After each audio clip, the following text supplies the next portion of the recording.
Glad to have this opportunity to be with you on this Thursday.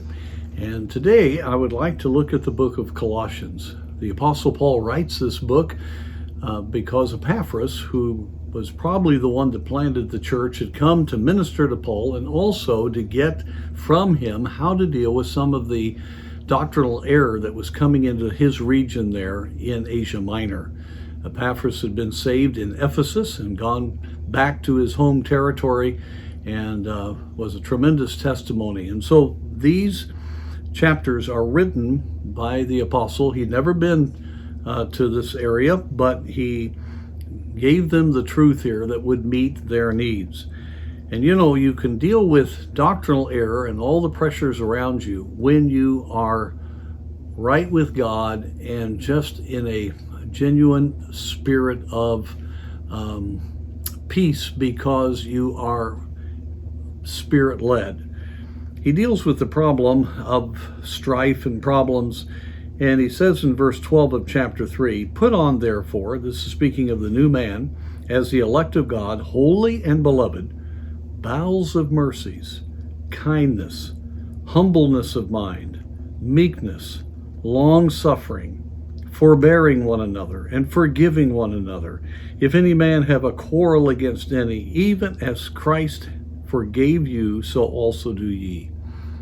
Very important set of verses that you could spend quite a bit of time looking at all the different elements of that. But basically, ask God to help you overcome all of these wrong attitudes toward one another and have a humble spirit, a kind spirit, a merciful spirit, having meekness and long suffering, forbearing and forgiving.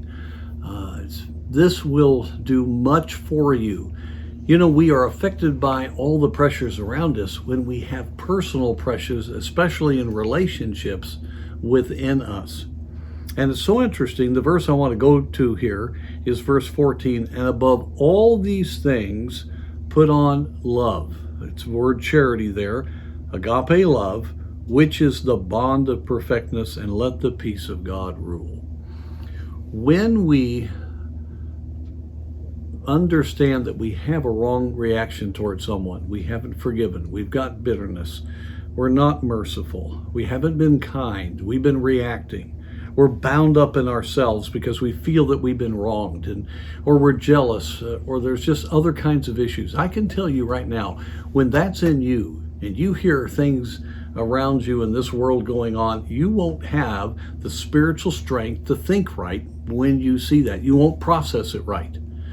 But if you put on love, if you let God deal with those wrong spirits, confess them. If there are things you need to get right, go ahead and do that and get back into a right relationship with the Lord, you will find that there will be a maturity and the peace of God will rule in your heart.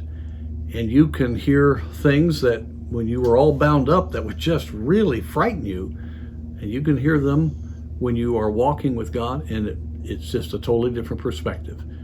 You're able to believe God, you're able to be encouraged, you're able to look at the whole picture and not personalize it, and have great strength when a lot of people get very, very frustrated.